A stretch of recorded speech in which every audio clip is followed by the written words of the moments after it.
الحمدللہ رب العالمین والصلاة والسلام علی اشرف الانبیاء والمرسلین نبینا محمد وعلی آلہ واصحابہ اجمعین، اما بعد۔ آج ہمارے پاس جو موضوع ہے کلمہ توحید سے متعلق ہی یہ موضوع ہے۔ ہم نے جب کلمہ توحید کی شروط پڑھی اور ان شروط کے اندر ہم نے یہ پڑھا کہ یہ ایسی شروط ہیں کہ جو چابی کی طرح، جیسے دندان کی اہمیت ہوتی ہے ایک چابی کے تالے میں، لاک میں داخل ہونے کے لیے یا اس کو کھولنے کے لیے جو دندان کی حیثیت ہوتی ہے، وہی ان شروط کی کلمہ توحید اور کلمہ توحید کے ساتھ جنت میں داخل ہونے کی اہمیت ہے۔ اور ہم نے 8 کے قریب جو ہے وہ شروط پڑھی تھی اور ان میں ہر ایک کی تفصیل اور کتاب و سنت سے اس شرط کی دلیل ہم نے پڑھی تھی۔ اسی طرح ملتا جلتا موضوع ہے نواقض ایمان، یا دوسرے لفظوں میں آپ یہ کہہ سکتے ہیں کہ نواقض لا الہ الا اللہ، یعنی کون سی وہ چیزیں ہیں کہ جن میں سے کسی ایک کا ارتکاب کرنے سے، کسی ایک کے کرنے سے بندہ دائرہ اسلام سے خارج ہو جاتا ہے اور اس کا ایمان ٹوٹ جاتا ہے، اس کا اسلام ٹوٹ جاتا ہے، اس کا کلمہ توحید اور اس کی توحید ٹوٹ جاتی ہے۔ یہ آج ہمارا موضوع ہے جس میں ہم صرف 2 نواقض پڑھیں گے۔ یہ موضوع حساس بھی ہے، اہم بھی ہے اور مفصل بھی ہے، اس وجہ سے اس موضوع کو سمجھنے کی کوشش کریں۔ جیسے کلمہ توحید کی شروط کو سمجھنا اہم ترین ہے، ایسے ہی نواقض ایمان اور نواقض اسلام یا نواقض لا الہ الا اللہ، کوئی بھی آپ اس کو کہہ سکتے ہیں، نواقض لا الہ الا اللہ بھی کہہ سکتے ہیں، نواقض ایمان بھی کہہ سکتے ہیں، نواقض اسلام بھی کہہ سکتے ہیں۔ اگر آپ اس موضوع کو زیادہ آسانی سے سمجھنا چاہتے ہیں تو آپ اس کو قیاس کر سکتے ہیں نواقض وضو پر۔ ہم نے فقہ کے اندر نواقض وضو پڑھے تھے، نواقض طہارت یا نواقض وضو یعنی ایسی چیزیں جن سے وضو ٹوٹ جاتا ہے، آدمی کی طہارت ٹوٹ جاتی ہے۔ یہ بالکل وہی چیزیں ایمان کے اندر ہیں، وہ وضو کے لیے نواقض تھے اور یہ ایمان کے لیے نواقض ہیں، یعنی جن میں سے کسی ایک کا ارتکاب کرنے سے ایک مسلمان جو کلمہ پڑھ کر گزشتہ شروط کو مد نظر رکھتے ہوئے اسلام میں داخل ہوا تھا یا گزشتہ شروط پر عمل کرنے والا ہے، وہ دائرہ اسلام سے خارج ہو جاتا ہے، وہ دائرہ اسلام سے خارج ہو جاتا ہے۔ آسیہ اپنا مائک میوٹ کریں۔ تو ہم سب سے پہلے تو نواقض کی تعریف پڑھتے ہیں، اس کے بعد نواقض ایمان یا نواقض اسلام سے کیا ہے اس کو پڑھیں گے۔ نواقض جو ہے یہ ناقض کی جمع ہے، اور ناقض باب ناقض ینقض سے اسم فاعل ہے۔ ناقض باب ناقض ینقض نقضا فهو ناقض ومنقوض، ناقض اسم فاعل ہے اور منقوض اسم مفعول ہے، جس کا معنی ہے کسی چیز کا توڑنا یا کھولنا، اور یہ محسوسات میں بھی ہوتا ہے اور غیر محسوسات میں بھی پایا جاتا ہے۔ یعنی اس کی مثالیں ہمیں محسوس حسی چیزوں میں بھی نظر آتی ہیں اور غیر حسی چیزوں میں جو معنوی چیزیں ہیں ان کے اندر بھی نقض واقع ہو سکتا ہے۔ یعنی کسی چیز کو توڑ دینا یہ بھی نقض میں آتا ہے، اور کسی وعدے کو توڑ دینا، عہد و پیمان کو توڑ دینا، کسی میثاق کو توڑ دینا، کسی عہد کو توڑ دینا، یہ بھی ناقض اور نقض میں آتا ہے۔ قرآن کریم میں دونوں کی مثالیں موجود ہیں، قرآن کریم میں دونوں کی مثالیں موجود ہیں۔ اگر ہم محسوسات میں جو حسی چیزیں ہیں ان میں اگر ہم نقض کی مثال دیکھنا چاہیں تو اللہ تعالیٰ کا فرمان ہے وَلَا تَكُونُوا كَالَّتِي نَقَضَتْ غَزْلَهَا مِن بَعْدِ قُوَّةٍ أَنْكَاثًا، اور اس عورت کی طرح نہ ہو جاؤ جس نے اپنا سوت مضبوط کاٹنے کے بعد اس کو ٹکڑے ٹکڑے کر ڈالا۔ یعنی یہ ایک دور کی مثال ہے کہ ایک بندہ محنت کرے، جستجو کرے، اور اس محنت اور جستجو سارے اعمال کو برباد کر بیٹھے ایسے کام کا ارتکاب کر کے کہ جس سے جو ہے وہ اس کی عمل برباد ہو جائے۔ تو جیسے ایک عورت ساری رات سوت کاٹتی ہے اور سوت کاٹنے کے بعد چرخے پر اس کو پھر خود ہی توڑ مروڑ کے سائڈ پہ کر دیتی ہے۔ آپ مجھے بتائیں کہ جس عورت نے ساری رات سوت کاٹا چاند کی روشنی کے اندر بیٹھ کر، صبح اس کاٹے ہوئے سوت کو دوبارہ پھر توڑ دیا تو اس سے فائدہ حاصل نہیں ہوا۔ جیسے شروع کیا تھا آغاز اسی طرح اختتام ہوا، تو اس کا کوئی فائدہ نہیں ہے۔ تو یہ حسی محسوس کی جانے والی چیزوں میں نقض کی مثال ہے۔ اگر ہم نقض کی مثال غیر حسی چیزوں میں اگر ہم دیکھیں تو الذین ینقضون عہد اللہ من بعد میثاقہ، سورہ بقرہ کی آیت نمبر 27 ہے، الذین ینقضون عہد اللہ من بعد میثاقہ، کہ وہ لوگ جو اللہ کے عہد کو اسے پختہ کر لینے کے بعد توڑ دیتے ہیں۔ تو یہاں عہد کو توڑنا، وعدے کو توڑنا، یہ حسی نہیں ہے کہ محسوس کیا جا رہا ہو سامنے کے ٹوٹ رہا ہے، بلکہ یہ ایک معنوی چیز ہے، غیر حسی چیز ہے کہ جس کو ہم محسوس نہیں کر پاتے، دیکھ نہیں سکتے ہیں،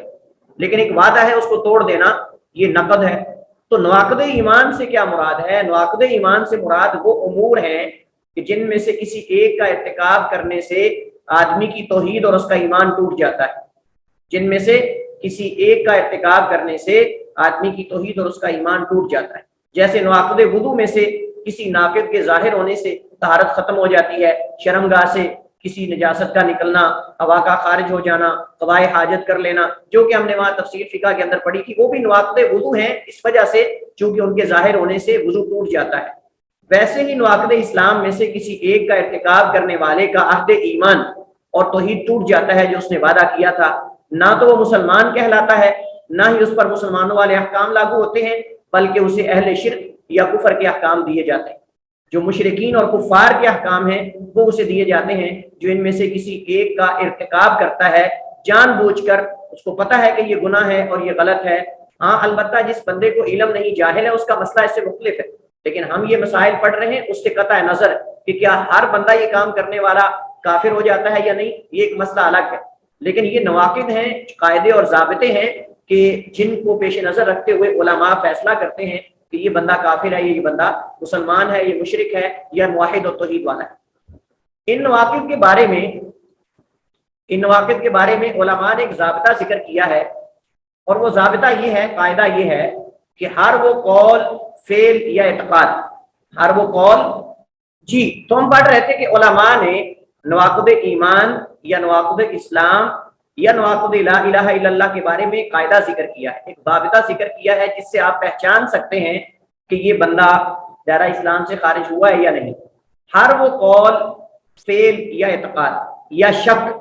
جس کے بارے میں کسی شرعی دلیل میں یہ وارد ہو کہ وہ اپنے صاحب یعنی مرتکب کو شرک یا کفر اکبر میں واقع کر دیتا ہے، یا دوسرے لفظوں میں آپ یہ کہہ سکتے ہیں ایسا قول یا فعل یا اعتقاد جس سے انسان شرک یا کفر اکبر میں واقع ہو جائے، ایسا قول یا ایسا فعل یا ایسا عقیدہ جس سے انسان شرک یا کفر اکبر میں واقع ہو جائے۔ آپ جانتے ہیں کفر دو طرح کا ہے، ایک کفر دونا کفر ہے اور ایک کفر اکبر ہے۔ کفر دونا کفر کا مطلب یہ ہے کہ کتاب و سنت میں اس بندے کے اس عمل کے بارے میں کفر کا جو ہے وہ اس پر اطلاق ہو لیکن وہ بندہ کافر نہ ہو، یعنی کفر دونا کفر سے مراد فسق اور فجور ہے، یعنی گناہ کبیرہ، جیسا کہ جو ہے وہ قتل کرنے والے کے بارے میں بعض جگہوں پہ آتا ہے، نبی صاحب نے فرمایا کہ تم میرے بعد کافر نہ ہو جاؤ کہ تم ایک دوسرے کی گردنوں کو آپس میں مارو، قتل کرو ایک دوسرے کو، مطلب یہ کافروں کا فعل ہے، لیکن بندہ وہ کافر نہیں ہوتا کہ جو کسی کو قتل کرتا ہے خالی قتل کرنے سے۔ البتہ اس کی توجیحات علماء نے کی ہیں جو اپنی جگہ پر انشاءاللہ کبیرہ اور صغیرہ گناہوں کے بارے میں جب ہم پڑھیں گے کہ کبیرہ اور صغیرہ گناہوں میں کیا فرق ہے اور اس کے قاعدے اور ضابطے کیا ہیں، شرک اصغر اور شرک اکبر میں کیا فرق ہے اور اس کی مثالیں کیا ہیں، انشاءاللہ یہ ساری چیزیں ہم پڑھیں گے وہاں، تو وہاں انشاءاللہ یہ قاعدے ساتھ ذکر کیے جائیں۔ تو ایسا قول یا فعل یا عقیدہ یا اعتقاد جس سے انسان شرک یا کفر اکبر میں واقع ہو جائے اور اس پر کوئی شرعی دلیل بھی ہونی چاہیے، اور اس پر کوئی کتاب و سنت سے دلیل بھی ہو۔ یہ نواقض ویسے تو بہت زیادہ ہیں، لیکن ان تمام کا مجموعہ 10 نواقض ہیں جو کہ مندرجہ ذیل ہے۔ امام محمد بن عبد الوہاب رحمہ اللہ تعالیٰ نے ایک نواقض ایمان کے نام سے ایک چھوٹا سا کتابچہ لکھا ہے، اس کے اندر انہوں نے یہ سارے نواقض 10 کے 10 کو جمع کیا ہے، اور بہت سارے علماء نے، معاصر علماء نے اس کی شرح بھی کی ہے۔ اصل میں یہ نواقض پہلے علماء کی کلام میں بکھرے ہوئے تھے، علماء کی کلام میں بکھرے ہوئے الگ الگ تھے، تو محمد عبد الوہاب رحمہ اللہ تعالیٰ نے ان کو جمع کر دیا ہے، وگرنہ یہ نواقض پہلے ہی علماء متقدمین کی کلام میں موجود ہیں، بس انہوں نے اس کو جمع کر دیا ایک جگہ، وگرنہ احادیث میں قرآن کی جو تفسیر ہے اس کے اندر یہ نواقض پہلے سے موجود ہے۔ یہ نہیں ہے کہ کوئی محمد عبد الوہاب نے کوئی یہ نیا کام کیا ہے، پہلے موجود تھا، بس انہوں نے جمع کر دیا ایک کتابچے کی صورت میں اس کو لکھ دیا ہے۔ تو یہ نواقض ایمان یا نواقض اسلام جو ہیں یہ ٹوٹل 10 ہیں، جن کے اندر تقریباً سارے باقی نواقض بھی آ جاتے ہیں۔ البتہ نواقض تو بہت سارے، کوئی بھی ایسا، ہم نے جب کہا کہ کوئی بھی ایسا قول، فعل یا عقیدہ جو اصل توحید یا ایمان کے منافی ہو وہ اسلام سے خارج کر دیتا ہے۔ باقی وہ کئی چیزیں ہو سکتی ہیں، کوئی ایک نہیں، لیکن موٹے موٹے 10 نواقض ہیں۔ سب سے پہلا ناقض الشرک باللہ، اللہ کے ساتھ شرک کرنا۔ جب توحید ایک عہد ہے جو اللہ اور بندے کے درمیان کلمہ توحید پڑھنے سے ہوتا ہے، تو اس کے جب منافی کوئی کام کرے گا، جس کے مخالف کوئی کام کرے گا، تو توحید ٹوٹ جائے گی، ایمان ٹوٹ جائے گا۔ جس وجہ سے اسلام میں داخل ہوا تھا وہ تو اس نے چھوڑ دیا ہے۔ کلمہ توحید کی شروط میں سے ہم نے پڑھا تھا کہ وہ اخلاص کے ساتھ اخلاص ہو اس کے اندر شرک نہ ہو، اخلاص ہو اس کے اندر شرک نہ ہو۔ اگر شرک کا کسی چیز کے اندر بھی شیبہ یا شبہ آ گیا تو وہ اخلاص نہیں رہے گا، اور جب اخلاص نہیں رہے گا تو وہ شرک میں واقع ہو جائے گا۔ ایک مسلمان اس ناقد کا مرتکب تب ہوتا ہے، یعنی شرک باللہ کا ارتکاب تب کرتا ہے جب وہ عبادت کی اقسام میں سے کسی قسم کو غیر اللہ کے لیے پھیر دے، یعنی جس عبادت کو عبادت کہتے ہیں، جس عبادت کو عبادت کہتے ہیں ان میں سے کوئی ایک عبادت کسی غیر اللہ کے نام کی کر دے تو یہ اللہ کے ساتھ شرک ہے، یہ اللہ کے ساتھ شرک ہے۔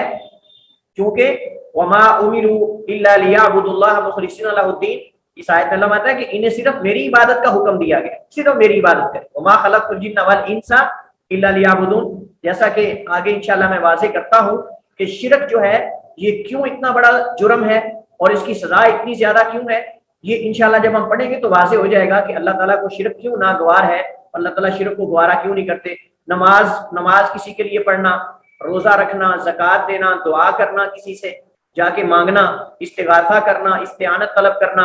مدد طلب کرنا، ذبح کرنا، نذر و نیاز دینا، یہ ساری عبادت ہے، یہ ساری چیزیں عبادت۔ اللہ تعالیٰ قرآن کریم میں فرماتا ہے یوفون بالنذر ویخافون یوما کان شرہ مستطیرا، وہ نذر کو پورا کرتے ہیں اللہ کے لیے، اور جو اللہ کے لیے پوری کی جاتی ہے وہ عبادت ہوتی ہے، اور عبادت کو غیر اللہ کے لیے کرنا یہ شرک ہے اللہ تعالیٰ کے ساتھ۔ واضح ہے قرآن کریم کے دلائل اس کے حوالے سے بے شمار ہیں۔ شرک کی قباحت دو امور سے واضح ہوتی ہے۔ نمبر ایک، یہ گناہوں میں سب سے یعنی شرک اتنا بڑا کبھی عمل کیوں ہے،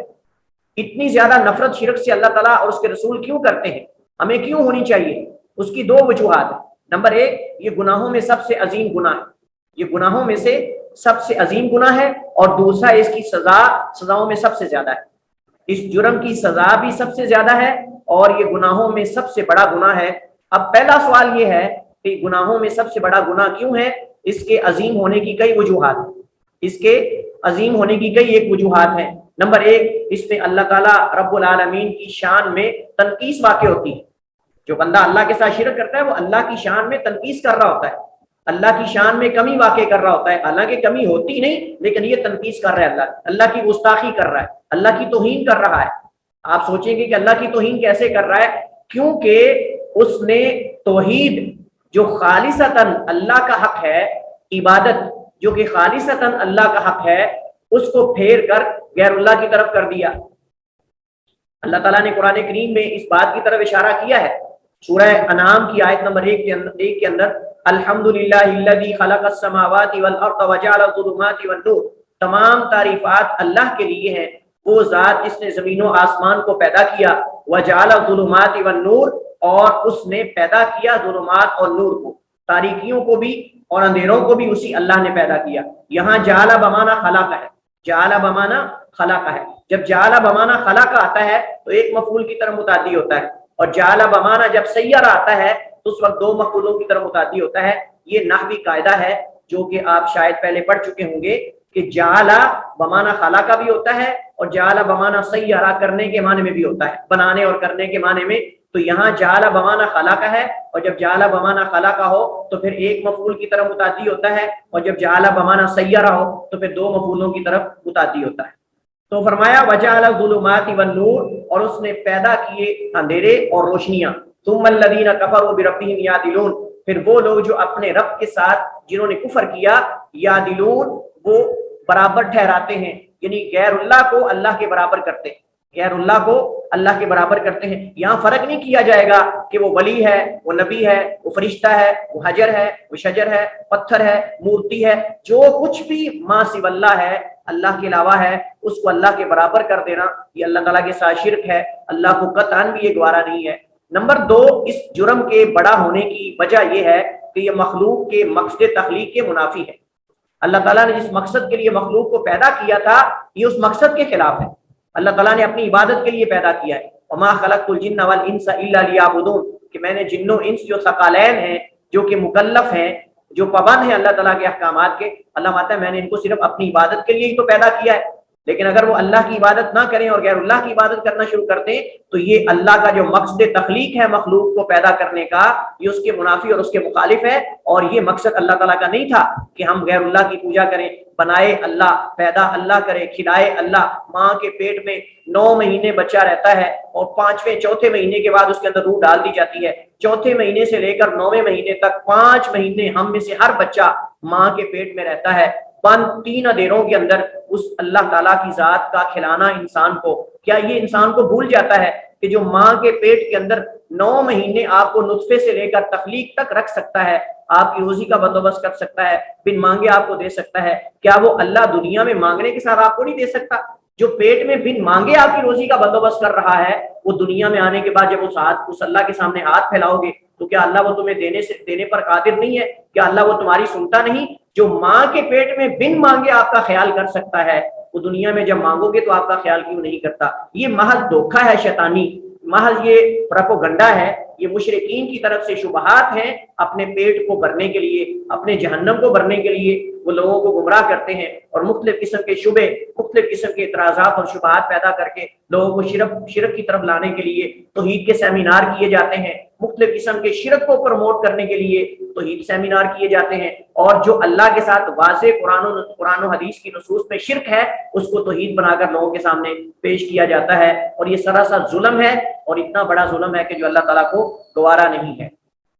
اس میں مخلوق کو خالق سے تشبیہ دینا ہے،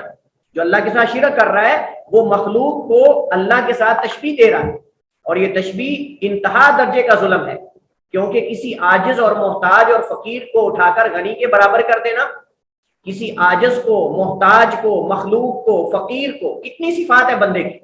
کوئی ولی جتنا بڑا ہو، جتنا بڑا نبی ہو، جتنا بڑا بھی کوئی ہو، ہے تو مخلوق اللہ کی، ہے تو عاجز۔ اللہ جس کو چاہے نفع دے، جس کو چاہے نقصان دے۔ اللہ تعالیٰ اگر مکھی ان سے کچھ چیز چھین کر لے جائے واپس نہیں کر سکتے، اپنے آپ کو شفا نہیں دے سکتے، اپنے آپ کا نفع نقصان کے مالک نہیں، دوسروں کو نفع نقصان کیا دے سکتے؟ ایک انسان، ایک عاجز انسان کو، ایک فقیر انسان کو، محتاج اور پھر زندہ بھی نہیں ہے، مردہ کو اللہ رب العالمین حی القیوم کے مقابلے میں کھڑا کر کے کہے کہ جیسے اللہ سنتا ہے یہ بھی سنتا ہے، جیسے اللہ دیتا ہے یہ بھی دیتا ہے، اس سے بڑا ظلم اور کبھی حرکت کیا ہو سکتی ہے؟ اس سے بڑی بیوقوفی کیا ہو سکتی ہے؟ اللہ تعالیٰ قرآن کریم میں لقمان جو اللہ کے ایک نیک بزرگ آدمی گزرے ہیں، ولی گزرے ہیں، ان کے قصے اور قول کو اللہ بیان کرتا ہے۔ جب وہ اپنے بیٹے کو نصیحت کر رہے تھے، اللہ تعالیٰ فرماتا ہے وَإِذْ قَالَ لُقْمَانُ لِابْنِهِ وَهُوَ يَعِظُهُ، کہ جب لقمان نے اپنے بیٹے کو کہا، جب وہ اپنے بیٹے کو نصیحت کر رہا تھا، یا بنیا لا تشرک باللہ، اے میرے بیٹے اللہ کے ساتھ کبھی شرک نہ کرنا، ان شرک لظلم عظیم، بے شک شرک بہت بڑا ظلم ہے، کائنات میں اتنا بڑا کوئی ظلم نہیں۔ کسی کی زمین پہ قبضہ کر لینا، چوری کر لینا، زنا کر لینا، بدکاری کر لینا، ڈکیتی کر لینا، راستے لوٹنا، یہ تو جرائم اس کے مقابلے میں کچھ بھی نہیں ہے، ظلم عظیم ہے۔ اس وجہ سے اللہ تعالیٰ نے ایک دوسرے مقام پہ فرمایا الذین آمنوا ولم یلبسوا ایمانہم بظلم اولئک لہم الامن وہم مہتدون، جو ایمان لاتے ہیں اور اپنے ایمان میں شرک کی ملاوٹ نہیں کرتے، اللہ ان کو امن بھی دیتا ہے اور ہدایت یافتہ بھی بناتا ہے۔ تو وہاں بھی ظلم سے مراد شرک ہے، اور یہاں اس کی وضاحت کر دی گئی ان شرک لظلم عظیم۔ اور دوسرے مقام پہ اللہ تعالیٰ فرماتا ہے وَمَن يُشْرِكْ بِاللَّهِ فَقَدِ افْتَرَىٰ إِثْمًا عَظِيمًا، اور جو اللہ کے ساتھ شریک بنائے لیکن اس نے بہت بڑا گناہ گھڑا۔ وَمَن يُشْرِكْ بِاللَّهِ فَقَدْ ضَلَّ ضَلَالًا بَعِيدًا، اور جس نے اللہ کے ساتھ شرک کیا پس تحقیق وہ بھٹک گیا بہت دور کی گمراہی میں، یا بھٹک گیا بہت زیادہ بھٹکنا۔ اب یہ ساری جو آیات ہیں اس بات کی دلیل ہے کہ شرک بہت بڑا قبیح اور گندا عمل ہے، ظلم عظیم ہے، اور کبیرہ گناہ ہے، اکبر الکبائر ہے، اتنا بڑا گناہ ہے کہ اگر کوئی بندہ بغیر توبہ کے مر جاتا ہے اللہ اسے معاف نہیں کرتا، اس کی سزا بھی سزاؤں میں سب سے زیادہ ہے۔ یہ ایک ایسا گناہ ہے جسے اللہ کبھی معاف نہیں کرے گا، یہ آگ میں ہمیشہ رہنے کا ذریعہ ہے، یہ آگ میں ہمیشہ رہنے کا ذریعہ ہے، اور گزشتہ تمام نیک اعمال کی بربادی کا ذریعہ ہے۔ اگر ایک انسان شرک کر بیٹھتا ہے اللہ اس شرک کی وجہ سے اس کے سارے گزشتہ نیک اعمال برباد کر دیتا ہے۔ کوئی عام آدمی کیوں نہیں، اگر نبی بھی ہو، ابھی کوئی ولی بھی ہو، اگر وہ بھی اللہ کے ساتھ شرک کرتا ہے، اللہ فرماتا ہے وَلَقَدْ أُوحِيَ إِلَيْكَ وَإِلَى الَّذِينَ مِن قَبْلِكَ لَئِنْ أَشْرَكْتَ لَيَحْبَطَنَّ عَمَلُكَ وَلَتَكُونَنَّ مِنَ الْخَاسِرِينَ، کہ البتہ تحقیق وحی کی آپ کی طرف وَإِلَى الَّذِينَ مِن قَبْلِكَ، اور ان تمام لوگوں کی طرف بھی جو آپ سے پہلے مبعوث کیے گئے،